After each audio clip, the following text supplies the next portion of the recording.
Genius for life. Coconut smoothies coming at you.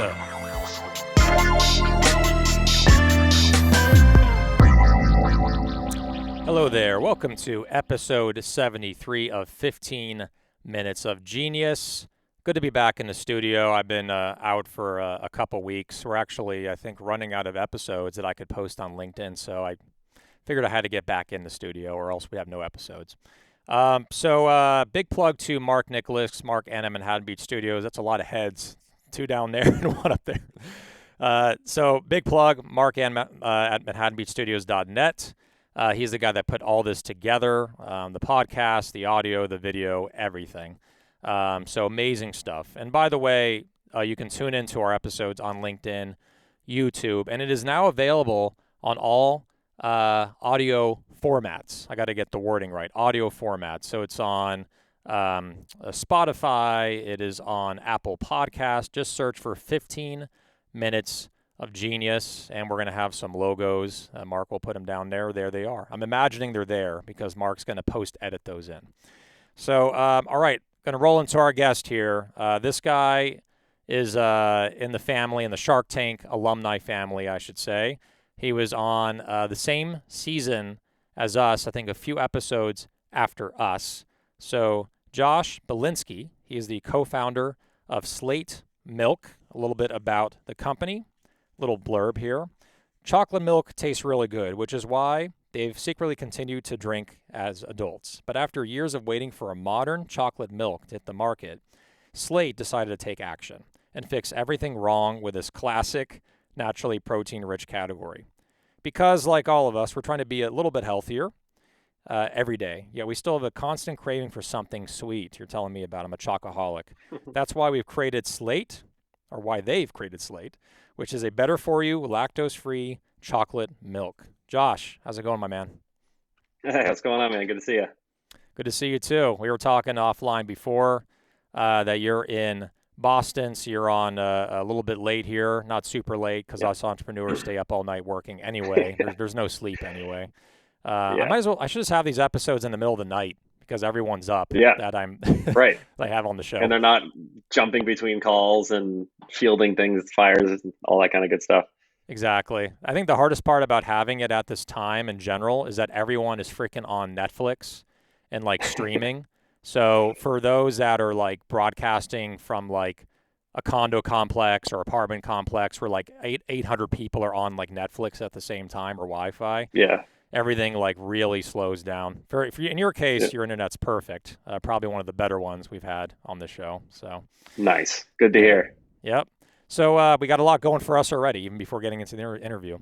All right. So tell us about your chocolate milk. It is much more prevalent on the East Coast. You're starting to make a charge out to the West Coast where we are. But just tell us more about the product itself, what makes it different. All questions I'm sure you've answered many times before, and I'll have you answer for another time. Tell us more about the product. Tell us more what differentiates you and where you guys are at right now in distribution. Sure. Yeah. So I could, for anybody who knows me, especially my co-founder, I could probably talk about this for a few hours, but the product basically is we grew up playing sports, loved chocolate milk, and just wanted one as we got older we could drink every day. We're both lactose intolerant, unfortunately, it developed later in our lives. And not only do we need something that was lactose free, but chocolate milk typically is high in sugar. So we wanted something that was better for us. As we investigated the market and thought about what we cared about, we saw that a lot of the issues people had with dairy were similar to us, that it wasn't as good for them. There was lactose issues. And then there was also issues with the environment and the sustainability around milk itself, with the water usage and the plastic packaging and shelf life. So we said if we could solve all those problems, we'd give milk a clean slate, hence the name, and launch this business. So we first launched in November of 2019.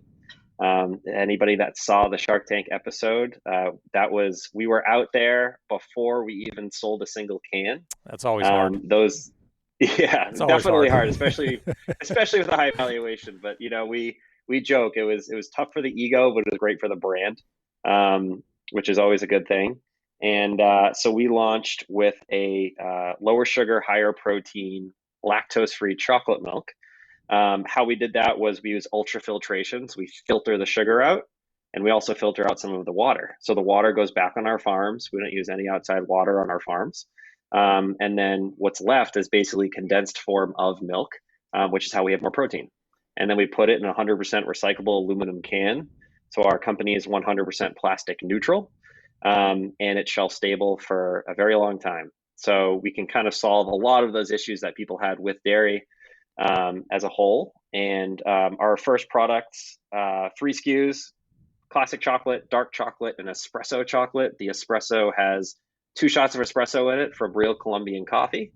Launched that, as I mentioned, November 2019. They all had 9 grams of sugar and 17 grams of protein. And we launched in 300 stores: Whole Foods up here in New England, Harris Teeter, owned by Kroger, down in kind of the Carolinas, and then a couple of other kind of regional chains on the East Coast. And then as last year went on, it was about 3-4 months before COVID, we decided to focus a lot more on e-commerce. And we had a really strong e-commerce business last year, selling all over the country. And from all of our e-commerce and all of our in-store trial, we had really good data, but we always wanted to try to get better. A lot of our advisors that have been successful entrepreneurs before said that the biggest mistake they made, or the best decision they made, was always making sure to make your original products better, whether it's the brand, the product itself. And so as of about 2 months ago now, we reformulated the products. We got rid of all added sugar. The cane sugar is gone. And we bumped up the protein to 20. So now we have our 3 SKUs, mostly East Coast distribution, about 3,000 stores, Wegmans, 2 regions of Whole Foods, New England and New York, Publix, Harris Teeter, Wakefern, just a lot of the major accounts on the East Coast. And as you mentioned, slowly creeping to the West Coast with a couple of the kind of high volume accounts like Harmon's and Hagen and Bristol Farms and some of those places on the West Coast. So And a lot of Jimbo's. work to be done, but Yeah. and Jimbo's, And exactly. Jimbo's. Yeah. Because Wade is probably watching right now because he is on deck to come up next as a guest. Nice. That's So awesome. big shout out. So yeah, it'll be great to see you launching more on the West Coast for sure. I remember seeing your announcement for Publix that you launched, I think chain wide or at least in Florida, but Yep. most or all the stores. Let's get Yep. into the Shark Tank, just the funny story behind it, right? In the short time that Sure. we have. Shout out to Joe Bazzello and Tom Healy from Growth 10, Outside the Tank podcast that Josh was on. I think you were guest number 3, I believe, or 2 or 3. Yeah, it was one of the first few. Yeah. Yeah. So being on that show, you talked about the details, right? That the product Yep. that you presented to them was like a prototype. I Mhm. think you literally like poured it or something like right before the show. Yeah.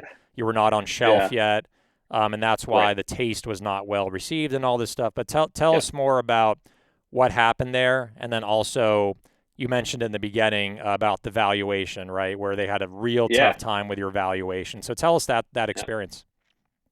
Yeah. So to try to condense it, basically we were still in the lab. We had no official. We just brought on a manufacturer and hadn't even had manufacturer, commercialized samples. It was all kind of R&D lab samples and things that we could commercially give to people, but that weren't in the market yet. And so if you look at our cans, those are actually another sparkling water brand's cans that we wrapped in Staples printer paper. That's how early we were. Now, what we couldn't talk about on the show was we had gotten verbal commitments, as anybody in retail knows, from Whole Foods and Harris Teeter at the time. But the contract wasn't signed, there was no POs in place. And for whatever reason, if that fell through and we announced on national television we were going to be in those stores and it fell through, it wouldn't have worked. So we were going out and fundraising from angel investors at a higher valuation, and we didn't want to hurt ourselves and give away too much of the business through the show.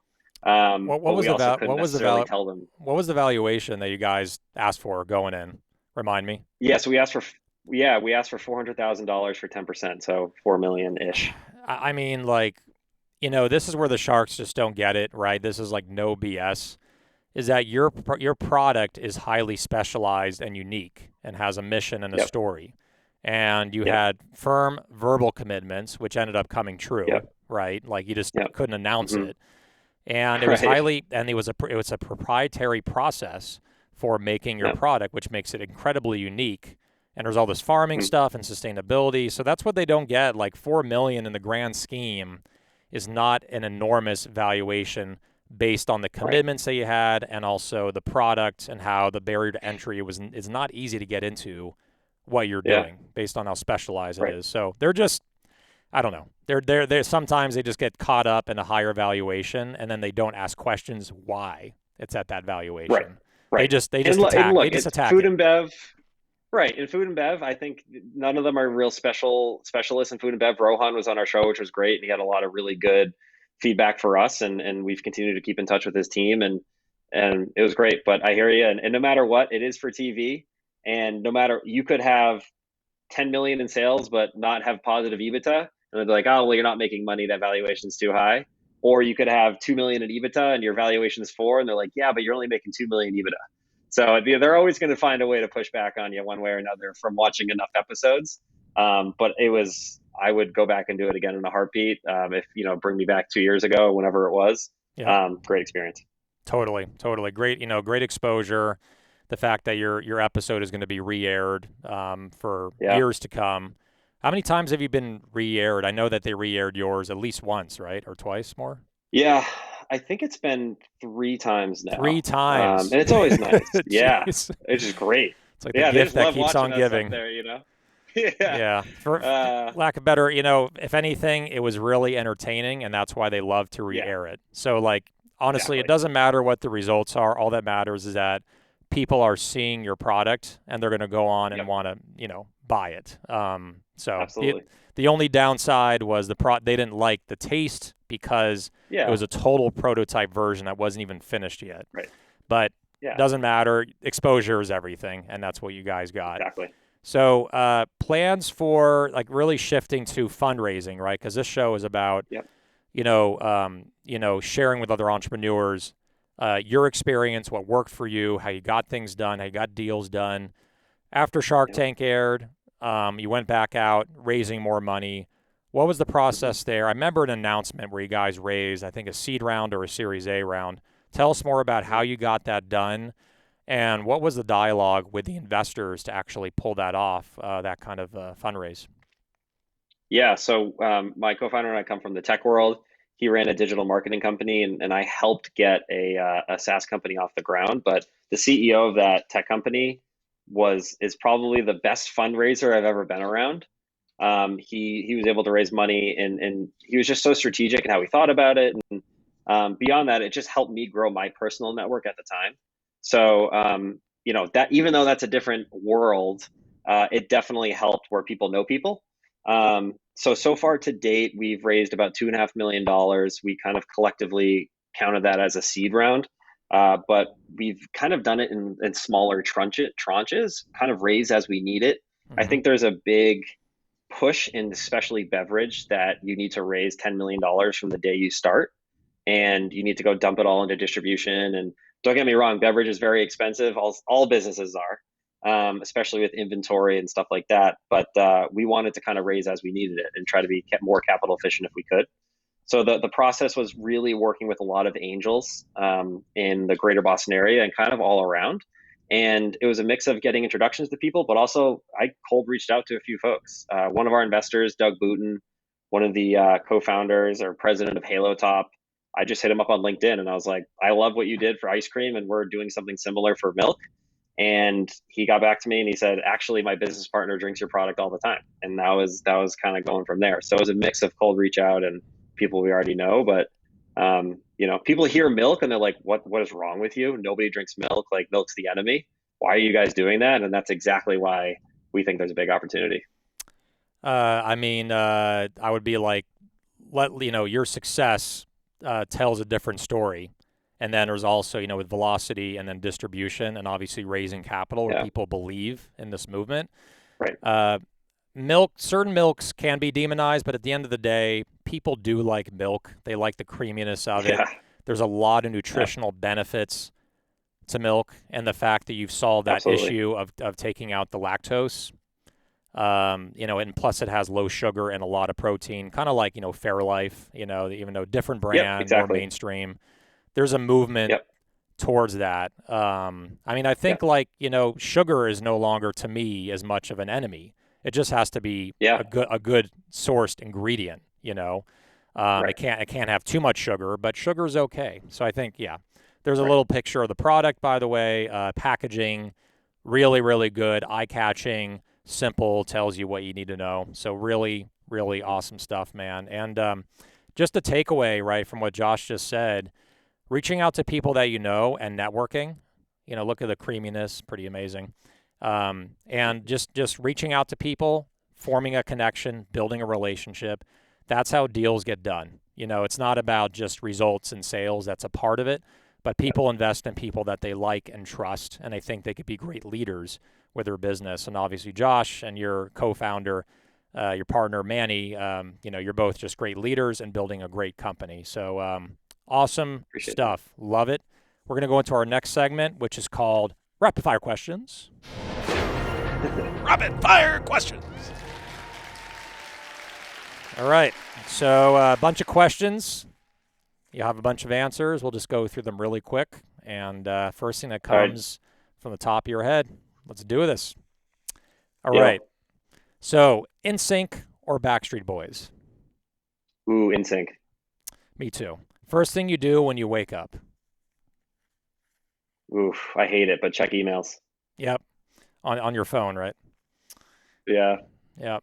So I wake up, go to the toilet, even if I don't have to go to the bathroom, and then check my phone. It's like this ritual that I can't break out of. Sorry for the visual. Song you can listen. Movie you can watch an unlimited amount of times. Unlimited amount of times. Wow. I'm a huge sucker for Shawshank Redemption. Best movie of all time. Song you can listen to an unlimited amount of times. Born to Run, Springsteen. There you go. Love Springsteen. I've seen him live. It's great. Yeah. Have you seen him?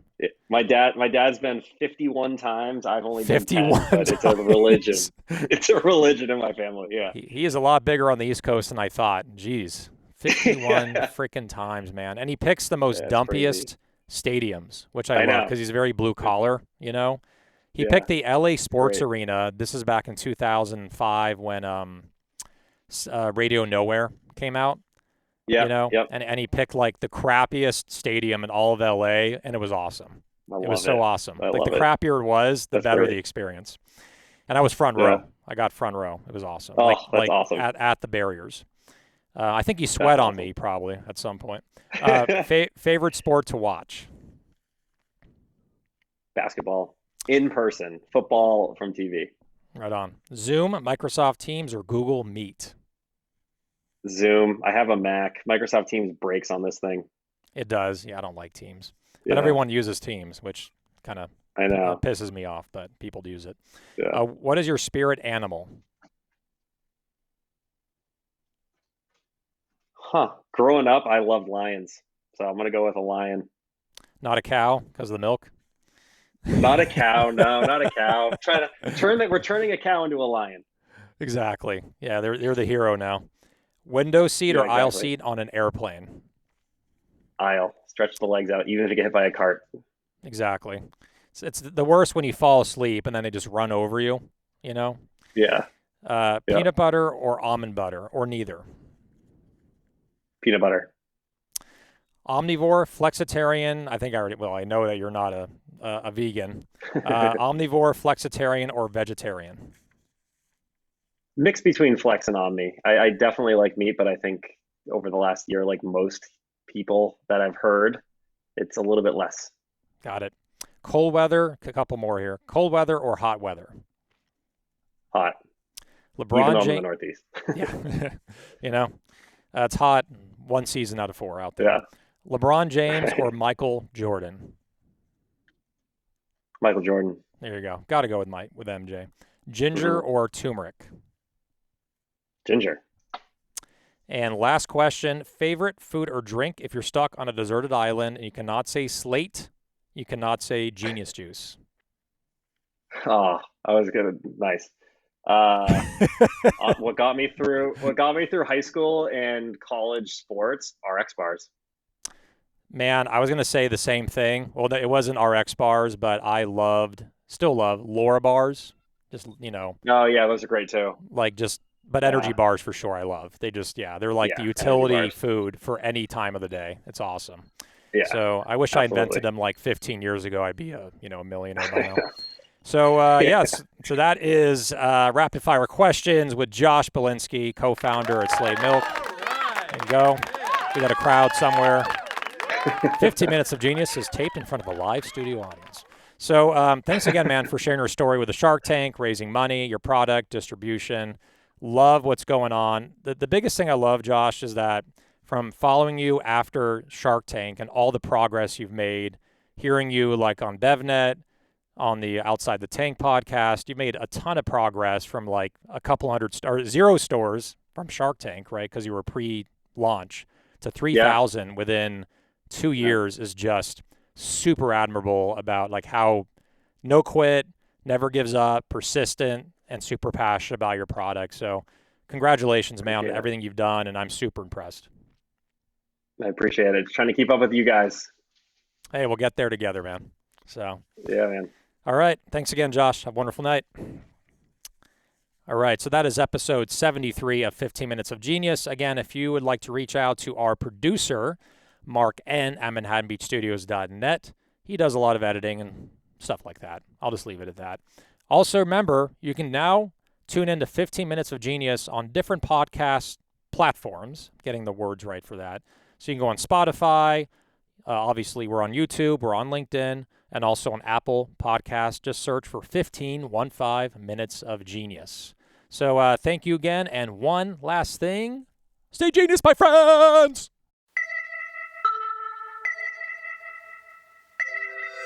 Genius for life. Coconut smoothies coming at you.